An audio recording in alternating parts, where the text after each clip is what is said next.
안녕하세요. 나주겸입니다. 2019년 3월 21일 목요일 매수매도 약가로 오늘도 들어왔습니다.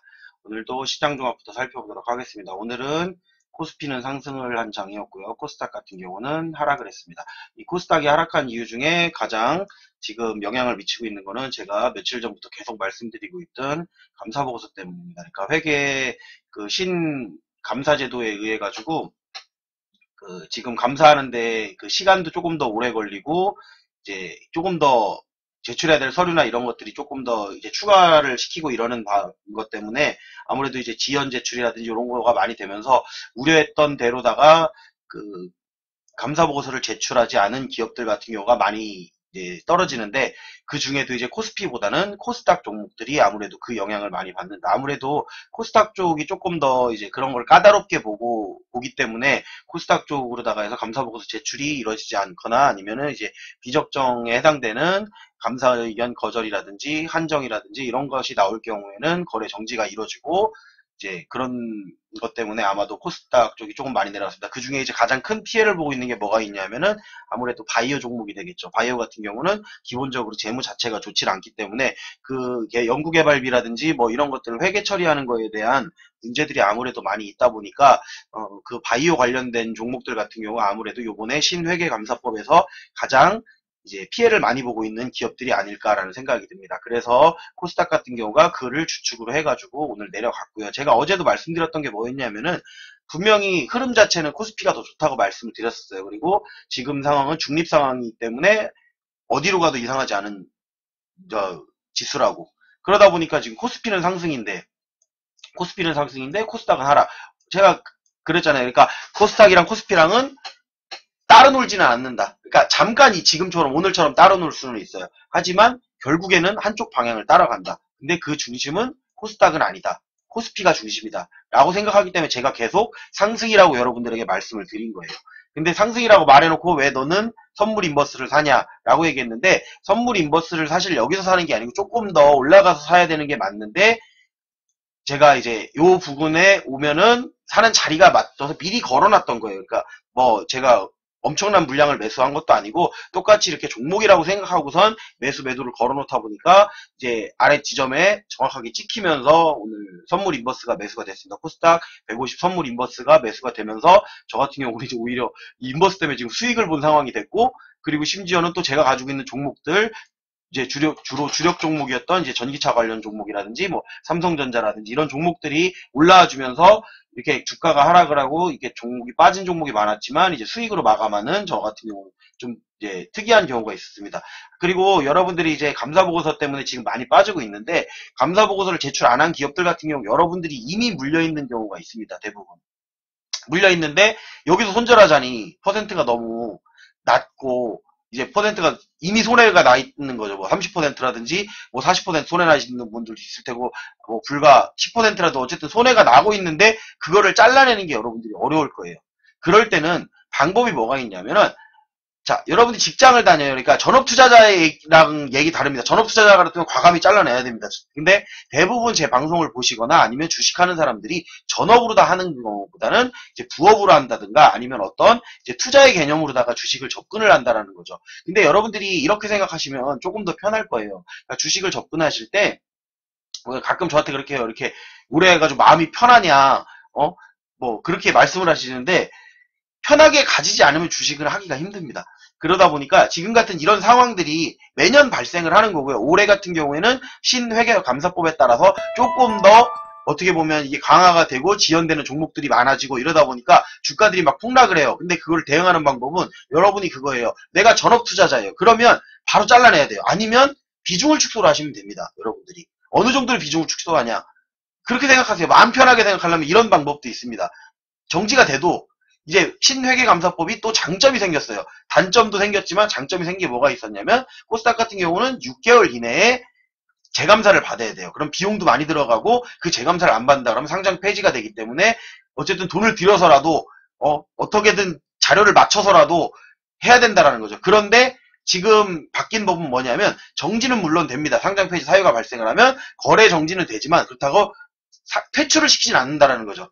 이제 상장은 유지를 시켜주되 거래만 안 되는 거예요. 거래만 안 되고 내년도 회계 감사에 적정을 받는다고 하면 다시 이제 그 심사를 거쳐가지고 다시 거래를 할 수 있도록 만들어주겠다. 이제 이런 게 바뀐 내용의 어떻게 보면 주된 내용이라는 거죠. 그럼 여러분들이 생각하실 때 나는 죽어도 이 종목을 못 털겠다. 그런 사람 분명히 있습니다. 저 같은 경우도 이제 비중이 얼마 안 되는 종목 같은 경우는 사실 거래정지 저도 당합니다. 저도 종목이 많다 보니까 거래정지 당하는 종목이 매년 나와요. 매년. 근데 이제 예전보다는 조금 덜 나오거나 아니면은 이제 비중을 이미 줄여놨기 때문에 나온다고 해도 타격이 거의 없어요. 그러다 보면은 어떤 일이 있냐면은 이렇게 생각하시면 마음이 편해요. 아, 내가 1년짜리 적금을 들어놓는구나. 1년 동안 이거 적금 들어놨는데 적금 안 빼잖아요. 1년 동안 내년에 없어져도 까짓 거. 그런 마음을 가지고 있으면 견딜 수가 있어요. 근데 거기에 비중이 커요. 그리고 내가 이 돈이 없으면 안 돼요. 그런 마음으로 하셨다면 이제 감사보고서 제출을 제가 계속 확인해보라 그랬는데 제출이 안 된 기업들 이제 오늘까지 제출이 다 이루어진다고 생각하시면 돼요. 그러니까 29일 날이 그 대부분 주주총회고 30일 날 하는 기업도 있습니다. 30일 날 하는 기업은 거의 소수고 29일이 집중일이었기 때문에 제가 어제 집중일이었기 때문에 이제 내일까지 제출을 해야 된다 그랬는데 이게 내일까지 사실 일주일이라고 하면은 22일까지 제출을 해야 되는 거예요. 근데 실질적인 날짜는 오늘 이제 장 마감하고 내일 장이 시작하기 전까지입니다. 장전에 해도 상관은 없어요. 왜 그러냐면 이 일주일이라는 게 그거잖아요. 그날 주주총회를 하는데 주주총회를 몇 시에 해요? 9시에 하죠. 아침 9시, 뭐 10시, 11시 대부분 오전에 한다는 얘기죠. 그러면 오전에 장 시작하기 전에까지는 다 감사보고서 제출을 완료해야 되기 때문에 실질적인 감사보고서 제출일은 오늘까지 마감을 해야 된다는 거예요. 이게 대부분의 기업들이 제출을 하는데 여러분들이 또 가끔 헷갈리시는 게 뭐냐면 제출을 해서 회계상의 절차가 적정이 나왔다고 하더라도 관리 종목의 대상이 되는 거는 그냥 됩니다. 근데 관리 종목에 가끔 이제 요거 헷갈리시는 분들이 있어요. 관리 종목 대상으로다가 정해져서 뭐 상장 폐지 사유가 발생했는데 그게 관리 종목이 된다라는 얘기가 나오면 그거는 계속 정지가 되는 게 아니에요. 관리 종목으로다가 다음날 바뀔 때까지만 정지해요. 그러니까 오늘 저녁에 예를 들면 여러분들이 혹시라도 또 이제 아직 안 나온 종목들이 그 감사보고서가 나왔는데 그 감사보고서에서 적정이 나왔어요. 하지만 관리 종목 대상이 나온다거나 아니면 한정을 받는다거나 아니면은 뭐 어쨌거나 감사 의견 거절이라든지 이렇게 나왔는데 해당 사유가 관리 종목에 해당돼서 정지가 됐다라고 하면 그 다음날 거래는 가능합니다. 하지만 상장 폐지 사유가 발생을 했고 이거는 거래를 시킬 수가 없다라고 하는 종목들은 그게 사유가 해소될 때까지는 거래가 안 된다라고 생각을 하고 그 기한은 최대 1년까지 연장이 가능하다라는 게 이번에 이제 바뀐 회계법에서 중요한 내용 중에 하나이기 때문에 제가 말씀을 드리는 겁니다. 그게 오늘부터 시행이 되기 때문에 그 이미 정지를 당했던 기업들도 제가 알기로는 그 이의제기를 하면 소급이 가능한 걸로 알고 있어요. 그렇기 때문에 재감사를 받지 않아도 내년에 감사를 통해서 이제 살아날 수가 있는데 단 그때까지 재감사를 내 돈 들여서 이제 회사가 거래를 해야 되고 뭔가를 해야 된다라고 하면 재감사를 받아서 1년 안에 이제 다시 재감사를 받아서 적정을 받는다고 하면 거래가 이제 재개가 될 수가 있습니다. 하지만 그렇게 하지 않아도 1년 동안은 이제 상장 폐지는 되질 않는다라는 거. 그게 이번에 바뀐 내용이니까 여러분들이 혹시나 정지를 당했다고 하더라도 재무가 너무 불안하거나 이게 사업성도 없고 이거는 내년에 돼도 희망이 없다라고 하면 포기를 하시는 게 맞습니다.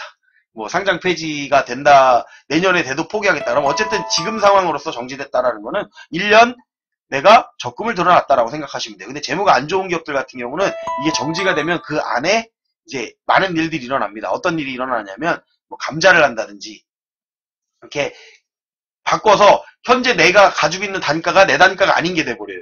예를 들면 지금 1,000원짜리 종목인데 감자를 해가지고 100원짜리 종목으로 만들어 놓으면 그냥 나는 적금을 들어놨는데 적금 수익률이 마이너스 90%가 됐다라고 생각을 하시면 되는 겁니다. 그렇기 때문에 아무래도 정지를 안 당하는 게 사실상 가장 좋은 방법이기는 합니다. 또 얘기하다 보니까 또 이쪽으로다가 얘기를 해드렸고 그런 것들이 걱정이 많으신 분들이 있는 것 같아서 제가 이거는 말씀드린 겁니다. 어떻게 보면 이번 신회계감사법에 따라서 이제 저 같은 경우도 정지당한 종목들이 생기다 보니까 이제 저 같은 경우도 그중 피해자 중에 한 명입니다. 근데 이제 그거를 갖다가 내가 가지는 마음가짐에 따라서 조금은 다르게 해석하고 생각할 수 있다. 전업 투자자인 경우에는 그렇지가 않아요. 근데 대부분의 개인 투자자들은 이상하게 제가 봤을 때는 그래요. 분명히 이거를 투자의 목적으로 하는 건지 투기의 목적으로 하는 건지 모르겠고 자기는 분명히 부업으로 한다고 얘기를 해놓고 전업투자자처럼 한다는 거죠. 엄청.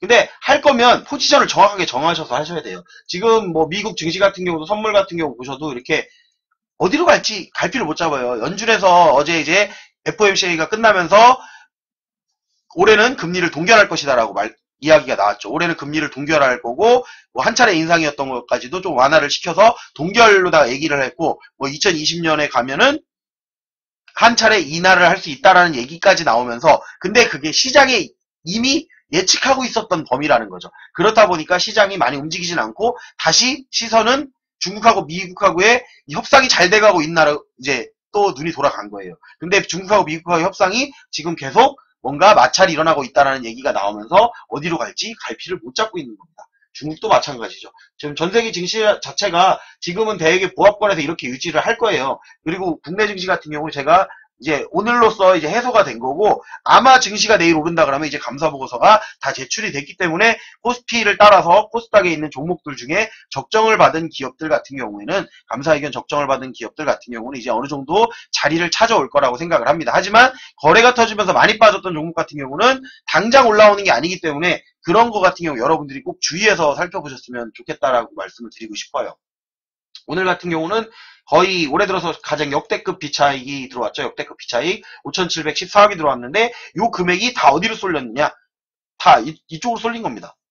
코스피 쪽으로다가만 쏠렸죠. 코스닥이 아니고 코스피 쪽으로다가 거의 몰빵식으로 쏠리고 대부분 코스피 쪽으로다 이렇게 물량이 들어왔죠. 전부 다.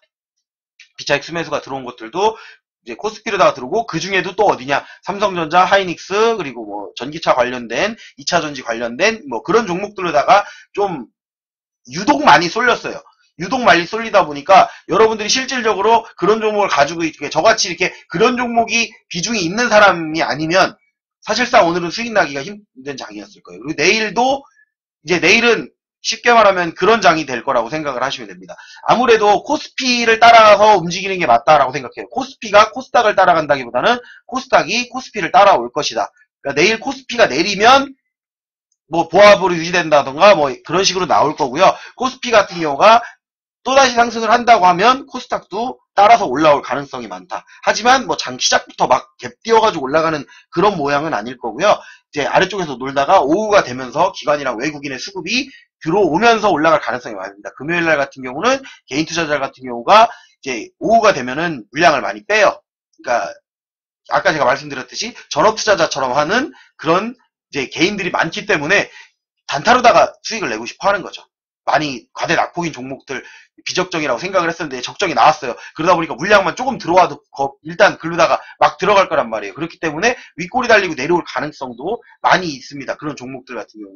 그리고 그 종목들이 그렇게 올라가기 위해서는 그 수급의 흐름이 어디서 나오냐. 쉽게 말하면 그분들 지금 이렇게 회계감사법에 의해서 비적정이 나온다거나 뭐 이렇게 아무래도 소문이 안 좋은 기업들 같은 경우 손절을 치겠죠. 손절을 쳐가지고 거기서 복구시키고 싶은 마음이 크기 때문에 그런 개인들이 막 따라붙는 거예요. 그러다 보니까 금방 치고 금방 또 나갑니다. 그러다 보니까 윗골이 달릴 종목들이 상당히 많이 있을 거다라고 예상이 들고 혹시라도 내일 올라간다고 해서 막 너무 고점에서 따라간다거나 그런 거는 좋지 않다라는 거를 생각하고 보셨으면 좋겠습니다. 미증시 같은 경우도 지금은 뭐 어제 같은 경우는 좀 빠졌는데 어쨌든 연준 회의가 이제 마감되면서 비둘기파적인 발언을 갖다가 했기 때문에 아무래도 주가가 이제 하방 쪽으로 가는 데는 조금 제한이 있지 않을까. 이제 경기 이제 지표들이 또 발표가 될 건데 그에 의해서 조금씩은 움직이긴 할 건데 상승 쪽보다는 아무래도 하락 쪽을 계속해서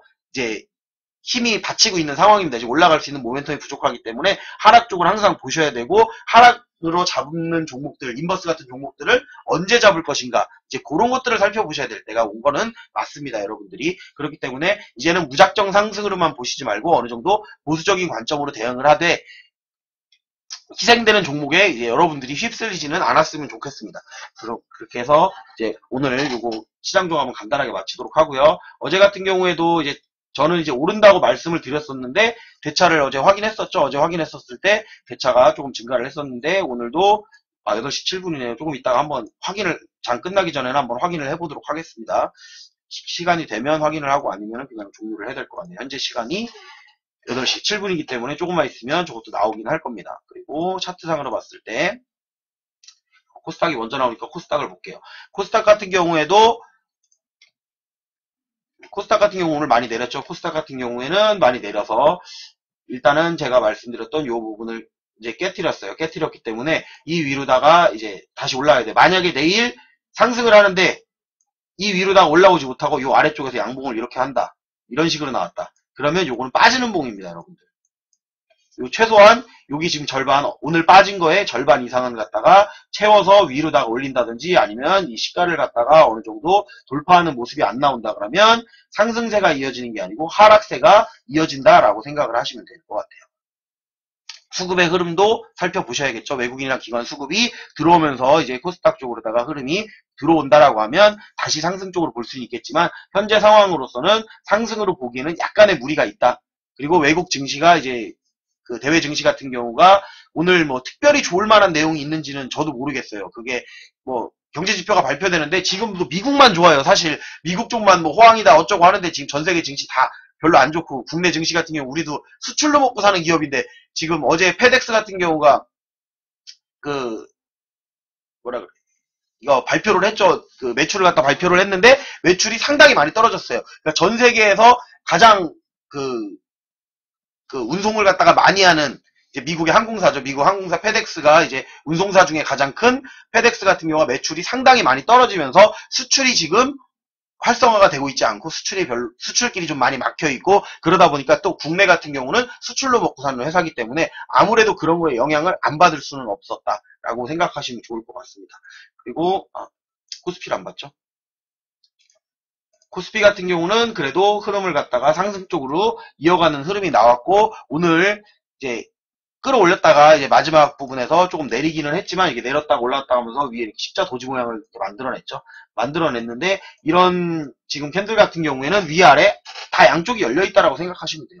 뭐 시작을 여기서 하든 어쨌든 지금 라인 자체로는 아직 뭐 무너진 라인이 아니기 때문에 지금 이 라인 정도까지 지켜줘도 되기 때문에 여기서 빠진다고 했을 때 아래쪽으로 빠지면 사실 별로 안 좋습니다. 이렇게 아래쪽으로 이거 빨간색으로다가 그래서 그런데 음봉으로다가 빠진다고 하면 어쨌든 이렇게 음봉으로다가 이제 아래쪽으로다가 빠진다고 하면 그렇게 좋은 징조는 아니다. 하지만 지켜주기만 해도 되는 지금 그런 자리라고 보시면 좋을 것 같아요. 지켜주기만 해도 지금 이 윗라인에서 조금 내려온다고 하더라도 요 안에서만 머물러 준다라고 하면 요 안에서만 머물러 준다라고 하면 살짝 내리는 거 뭐 여기 저가 정도를 이탈 안 시키고 저가 정도를 이탈을 시킨다 해서 살짝 정도는 괜찮습니다. 그 정도에서 유지를 시켜준다라고 하면 하락으로서의 신호는 아직은 아니다라고 생각하시고 보시면 아무래도 조금 더 여유있게 장을 보시지 않을까라는 생각이 들어서 요거는 말씀을 드리는 겁니다. 그리고 오늘 같은 경우에는 제가 이제 매수매도 한 거를 한번 살펴보도록 할게요. 자, 제가 매수매도 한 거는 오늘 이제 신규 매수한 거에 딱 써있죠.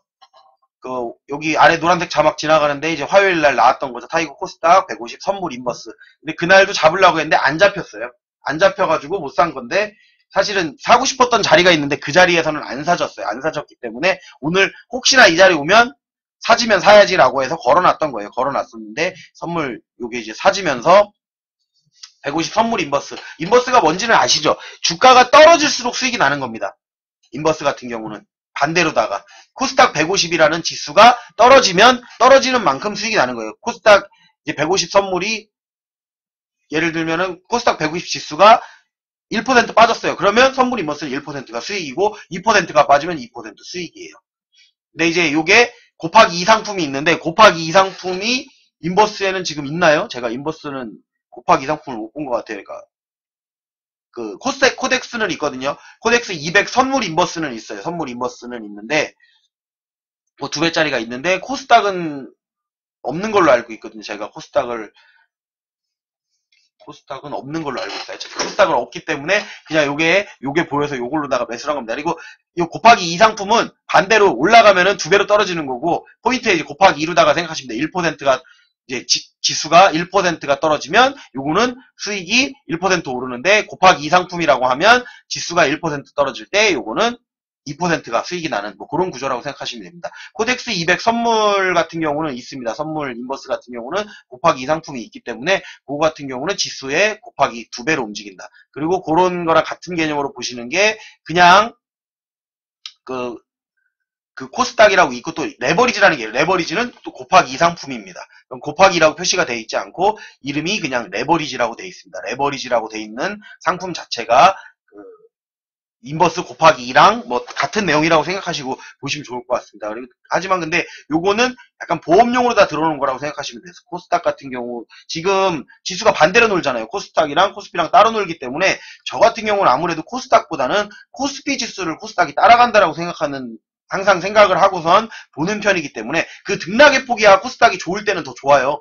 올라갈 때 같은 경우 코스피 같은 경우 천천히 올라간다고 하더라도 그래서 코스피가 지켜만 줘도 코스닥은 올라올 수 있다라고. 그래서 코스피 쪽으로다가 저 같은 경우에는 조금 더 집중을 해서 보는 거라고 생각하시면 됩니다. 그리고 추가 매수한 종목 같은 경우는 어제 매수했던 이제 대우 부품이죠. 대우 부품 같은 경우를 추가 매수한 거고, 그리고 제가 요즘에 요 양이라고 적어놓는 거 LNF 같은 경우에는 제가 요거는 이제 새로운 기법을 갖다가 또 만들어서 지금 기존 거를 보완해가지고 하나 만들어 놓은 게 있기 때문에 그거를 갖다가 지금 테스트하기 위해서 이렇게 양봉에서 매수하는 겁니다. 제 기본 기법이라든지 이제 그런 거는 음봉인데, 요게 이제 지수가 내려가 있을 때는 좋은데 지수가 올라가거나 아니면 이제 지금 같은 이렇게 횡보 구간에서는 사실상 지수가 많이 움직이질 않기 때문에 수익을 낼 수 있는 종목들이 많지 않아요. 그러다 보니까 그걸 만들어 보고자 해서 이렇게 양봉 매수를 하는 겁니다. 그래서 이런 거 같은 경우 제가 이제 방송 중에도 말씀드리지만 따라오는 거는 좀 주의를 해라. 그걸 갖다 보완을 하고 있는 상황이기 때문에 약간은 이제 차이가 나는데 지금 조금씩 나아지고 있다. 그냥 그 정도로 생각해 주시면 좋을 것 같아요. 그리고 인콘 같은 경우도 오늘이었나요? 오늘 급등했나요? 인콘이? 어젠가? 오늘 올랐었죠. 오늘 올랐다가 내려왔는데 이게 봉은 음봉으로 마감을 했습니다. 봉을 음봉으로 마감을 했는데 양이라고 안 적어놓은 이유는 뭐냐면 양봉에서 산 건 아니잖아요. 양봉에서 산 건 아니에요. 분명히 퍼센트는 어제보다 올랐습니다. 2%가 올랐는데 음봉으로 마감을 했다는 거죠. 그러다 보니까 요거는 그렇게 안 적었다라는 거 생각하고 보시면 좋을 것 같고요. 지금 여기 산 게 여기 있구나. 그리고 SPG 같은 경우에는 자, 요 만원에 이렇게 만원이 제가 보면은 1,000원, 만원 요런 구간에서 종목들을 갖다 일단은 파는 거를 보신 분들은 이제 제 영상을 갖다 보신 분들 같은 경우는 아마 있을 거예요. 이상하게 어떤 라인에 관계없이 제가 1,000원, 만원, 뭐 10만원 요런 단위에서는 사던가 팔던가를 좀 자주 합니다. 그게 뭐냐면 여기 라운드 피어라 그래갖고 심리적 저항대예요. 이 금액이 넘어가면서부터는 이제 단위가 바뀌잖아요. 단위가 이런 뭐 예를 들면 100원 단위 같은 경우 코스닥 같은 1111 올라가다가 1,000원이 되면서부터 10원 단위로 바뀌어요. 그러면 퍼센트가 달라져요. 한 틱당 퍼센트가. 그렇기 때문에 이 심리적 저항대를 만나서 한두 틱 아니 조금 더는 올라갈 수 있지만 이 심리적 저항대를 한번 뚫어놓고서는 다시 내려오는 경우가 많기 때문에 이 심리적 저항대를 뚫고 지지하는 걸 확인해야 되기 때문에 항상 이 구간에서는 제가 전략 매도든 분할 매도든 항상 한다라고 생각을 하시면 돼요. 기본적인 거예요. 그냥 요거는. 이것도 어떻게 보면 주식하는데 팁이라고 생각하시면 돼요. 다른 구간도 분명히 이게 100원 단위 구간도 있는데 뭐 500원 뭐 이렇게 해가지고 1,000원 이런 구간이 있는데 그 중에도 이제 앞자리가 바뀌는 거 있죠.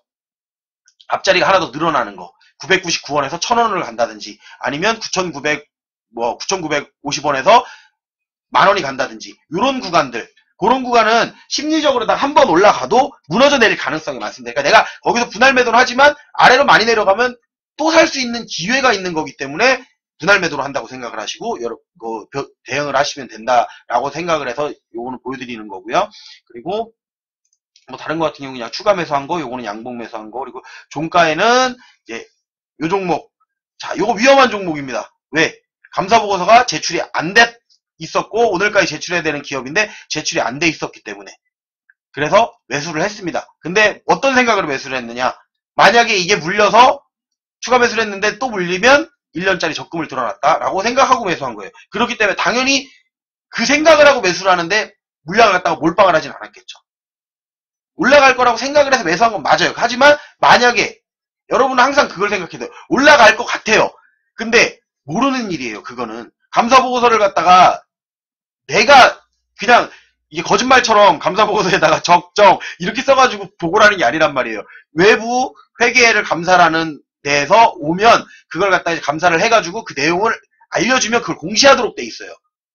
그 공시를 할 수밖에 없는 거예요. 그게 잘못돼 있던 뭐 이게 비적정 관련된 한정이라든지 의견 거절을 받았다고 하더라도 이거를 갖다 공시를 하게 되는 의무가 있는 거기 때문에 공시를 하는 겁니다. 그리고 그 결과를 가지고 거래소나 이제 코스닥에서 그걸 가지고서 이제 거래 정지를 시킨다거나 관리 종목으로 바꾼다거나 이렇게 하는 거예요. 그리고 상장 폐지를 갖다가 사유가 발생을 하면 그거에 대한 처분을 내리는 거라기 때문에 내 마음대로 할 수 있는 게 아니라는 거예요. 그렇기 때문에 사기는 샀지만 위험 부담도 물론 안고 샀다라는 거예요. 그리고 다른 종목들 같은 경우는 이미 감사보고 제출이 다 완료된 종목들이에요. 근데 제가 요 종목 하나만, 필룩스 종목 요거 하나만은 감사보고 제출이 안 됐음에도 불구하고 샀기 때문에 많은 양을 사진 않았어요. 이게 혹시라도 정지가 된다 그래도 1년 동안 그래 1년 동안 적금 들어온다. 이 정도는 없어도 내 전체 자산에 영향을 미치지 않아. 그런 생각을 다 매수를 한 거라고 생각하시면 돼요. 그러니까 여러분들이 제가 항상 말씀드린 게 뭐냐면 제가 이제 실시간 방송 보시는 분한테 사고 파는 종목들을 갖다가 그냥 종목만 보고 따라 사지 말라라고 하는 거예요.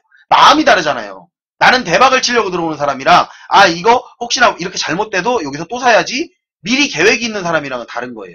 그렇기 때문에 여러분들도 종목은 참고를 하고 아 이 사람이 이런 데서 매수하고 이런 데서 매도를 하는구나 라는 거 정도를 그냥 그리고 제 일지를 적는다고 생각하시면 돼요. 그렇기 때문에 제가 이렇게 뭐 오픈을 하고선 제가 솔직하게 뭐 떨어지는 종목 정지당을 좀 다 보여요. 제 거를 방송을 보시면 아 이 사람은 얼마 정도 수익을 내겠구나 이 사람은 이런 거 아 손해 났겠네 이건 정지가 당했겠네 이런 거 아실 수가 있어요. 근데 가끔씩 보시는 분들은 수익 나는 것만 보고 수익 엄청 많이 나네. 수익 낼 때 또 잘 내거든요. 제가 수익도 잘 내고 손실도 잘 버텨요. 그러다 보니까 그런 것만 보시고선 괜히 종목 따라 하셨다가 여러분들이 비중이 크게 들어갔다가 물리면 그 제가 책임져 드리진 못하기 때문에 항상 이런 말씀을 드리는 겁니다. 그래서 여러분들도 이런 것들을 갖다 항상 생각하고선 주식을 하실 때는 본인의 생각 그리고 본인의 결정에 따라서 투자를 하셔갖고 수익을 내셨다. 거기에 저는 조금의 도움을 드리는 거고 이런 검색식들을 만들어서 여러분들에게 조금 더 이제 시장을 바라볼 수 있는 거 그리고 제가 이렇게 마지막에 정리를 하면서 그런 것들을 갖다가 알려드리려고 노력을 하는 거라고 생각하고 봐주셨으면 좋겠습니다. 자 이제 시간이 조금 지났으니까 8시 19분이 됐네요. 그러면 대차가 나왔으니까 대차까지만 확인하고선 마무리하도록 하겠습니다. 요거 확인하기 전에 유튜브 시청하시는 분들은 좋아요, 구독 좀 꼭 눌러주시고요. 자, 이걸로 넘어가셔서 확인해 보도록 하겠습니다. 대차가 나왔네요. 자, 제가 말씀드린 대로 수급이 좋았고 대차도 감소를 했죠. 감소를 했어요. 어제 증가한 거에 비해서 감소폭이 크기 때문에 이제 주가가 올라가기 위한 대차 물량이 줄었다. 그러니까 지금 이 아래쪽에 있는 물량들을 갖다가 어느 정도 소화를 해야 되는데 이 물량이 좀 작다 그랬었죠. 제가 이 물량이 나왔었을 때는 요건 괜찮다. 요건 괜찮은데 이 물량이 애매한 물량. 그리고 어제도 또 애매한 물량. 그러다 보니까 오늘 장이 코스피는 올라가고 코스닥은 내려가고 뭐 이런 장이 나왔어요. 그런데 내일 자, 이 대차라는 사람들이 누구예요? 개인들이 대차를 할까요? 아니에요. 기업이나 외국인이 대차를 하는 건데 대차를 갚았잖아요. 주가를 올려야 되니까 갚은 거라고 생각하시면 돼요. 그러니까 꾸준한 이런 마이너스가 나온다고 하면 주가는 상승으로 본다. 그리고 비차익이 계속 플러스가 들어온다. 그럼 주가 올라갑니다. 어렵지 않아요. 제가 설명해 주는 것들에 그냥 어떻게 보면 기본적인 것만 보시면 돼요.